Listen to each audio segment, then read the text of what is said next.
you need to look at the attitude of the people. If someone is not cutting it, fire the person.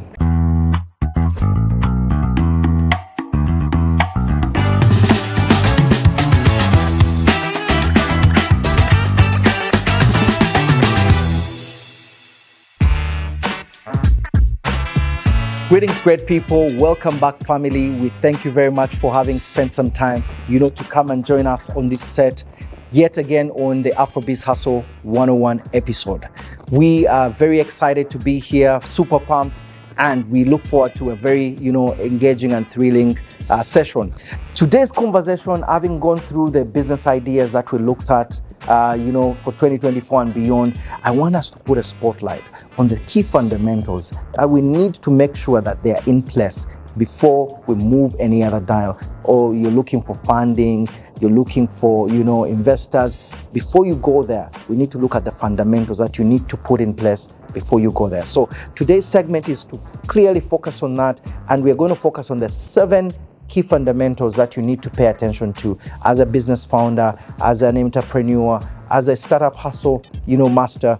You need to focus on this. The first, key fundamental that you need to look out for as a business founder is, what problem are you solving? So you have an idea, but you need to think big beyond just the idea.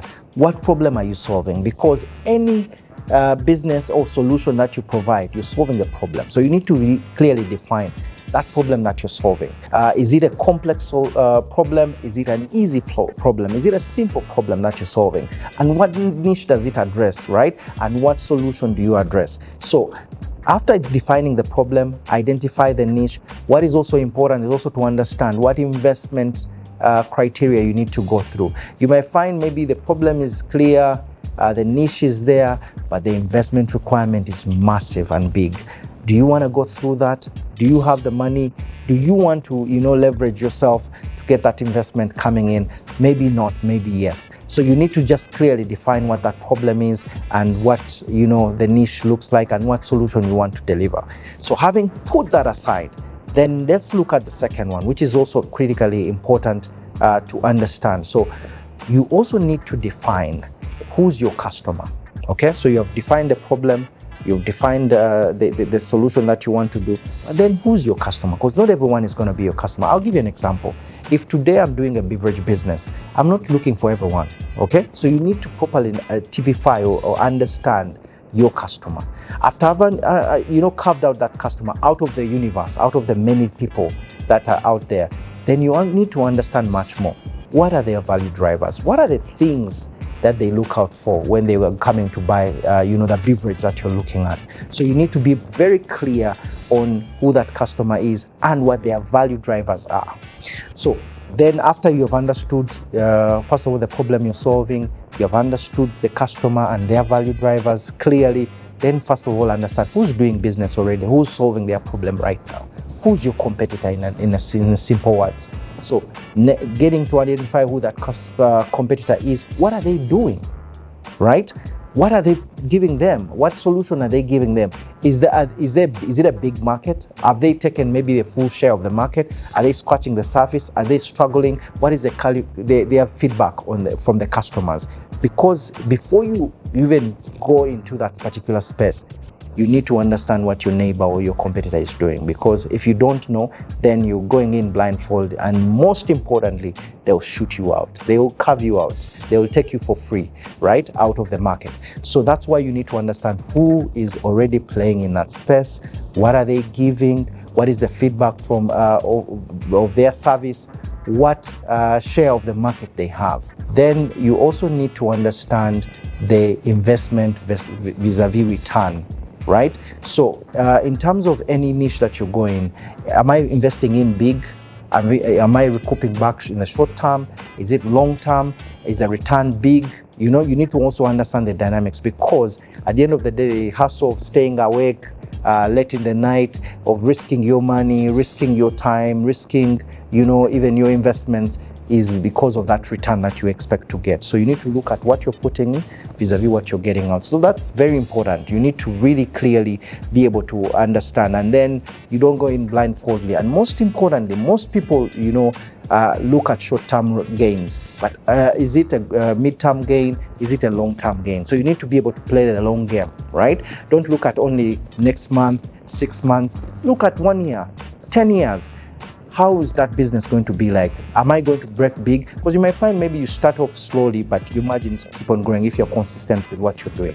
So that is very important also to look out for as a fundamental before you go into that business. So that is very important to understand. Then look at the macros. Look at what I mean by the macros. Look at the outside of your business. What is government doing? Because you might find you're venturing into this business, everything looks rosy, everything looks fine, but guess what? Maybe they're going to add increased taxes on this particular area, which the margins then are out, right? Maybe they're trying to deter people going into this particular space.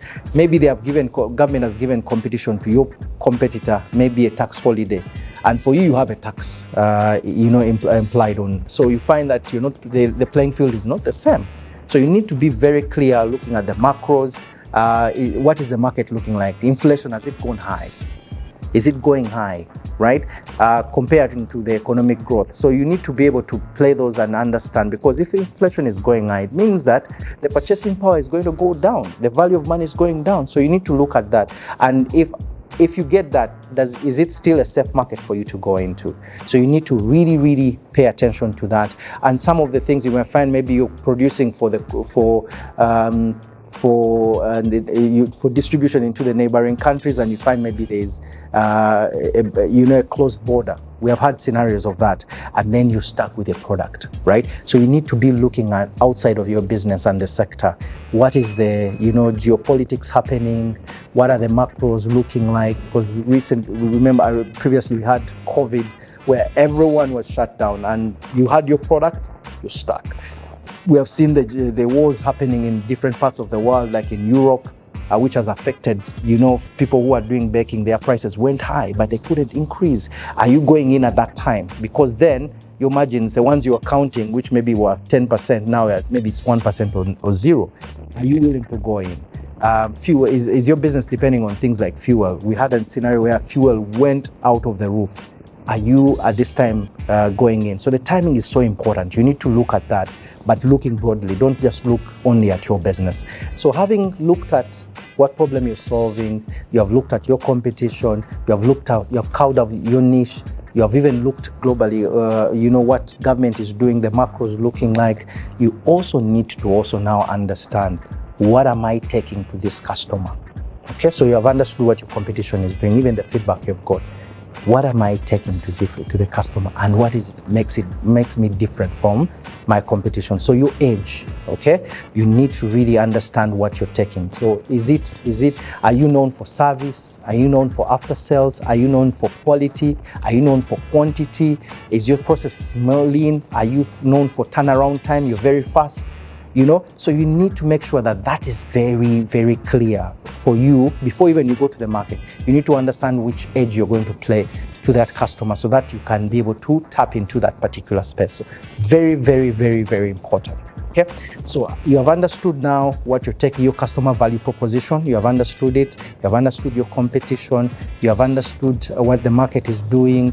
You have understood the problem you're solving and your customer. So those you have clearly understood. The next fundamental, which is so important for you to consider when you're looking at, is which team are you taking to run your business, or which team are you going to lead to run your business? You need to understand the team that you're running, or you need to meticulously select the team that you're going to work with. Why? Because however much you talk about automation, processes, there are some parts of your business that have to be run by people.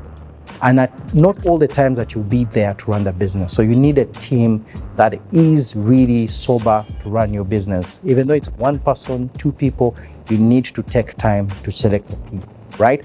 Because if you need to look at the attitude of the people. Someone might be technically good, might be, everything checks out, but the wrong attitude. Those are the worst people to have in your business, because they'll take away your customers, because they don't care, they'll give bad service, and then your customers will go back to the competition. So you need to be able to select meticulously the team. And for a lack of a better word, if someone is not cutting it, we are known to be nice as Ugandans and hospitable. Fire the person, because at the end of the day, that's your life, that's your investment that you put in there. You don't need to get someone and then you carry on prisoners. You need to have the right team. So right attitude, the right skill set, because not every business, you have different variations on skill sets. If it's a pharmacy, you need pharmacists.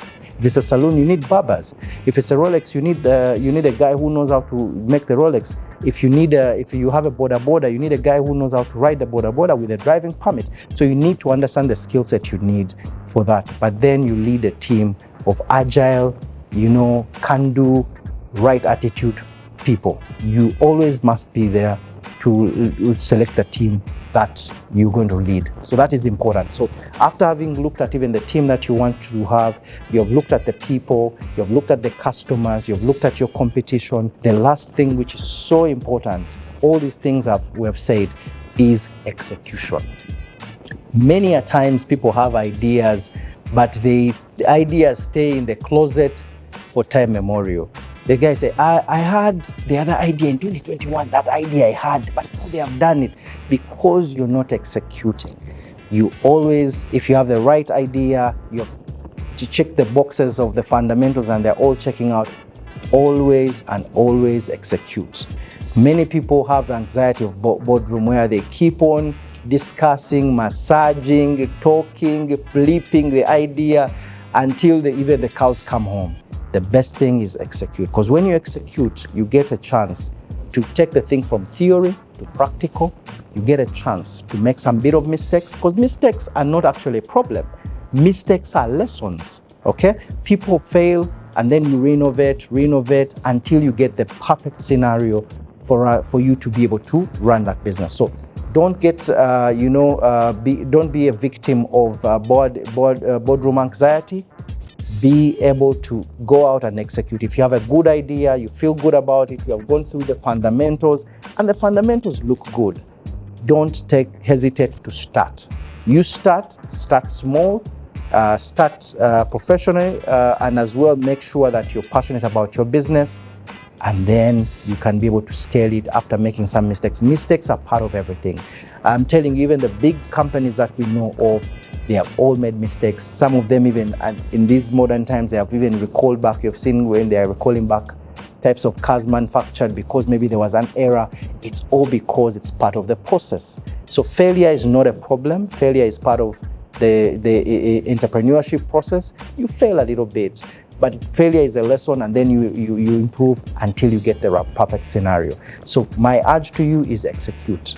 Don't waste time. So if you have an idea beginning of 2024, you need to be at the end of 2024 saying, I started, we are somewhere. Not, I had the idea, I'll do it in 2025. Please, let's get off our chairs and execute, because that's very important. So those in a nutshell are the 7 key fundamentals that I think for every business hustler, founder, entrepreneur, you need to look out when you have an idea, to see that they check the box, and then we can be able to, get our business off the ground. Now, in the next segment, we'll talk about the sources of investment that you can, look out to see how you can, grow your business. As I sign out, and I thank you very much for having listened to me. I look forward to hearing feedback from you, so you can share feedback with me on if there are any other fundamentals we have left out. Like the norm for the channel is, the top 2 people that give us the first feedback, we will be able to share some key business books that you can be able to read, and we'll leave it as a surprise for those books, but we'll make sure that we endeavor to deliver those books to you. So I thank you very much for listening to me. Please subscribe and as well hit the like button and the notification button so that you can keep track on what's going on. But as I sign out, I say stay grinding, stay hustling, keep it Afrobiz.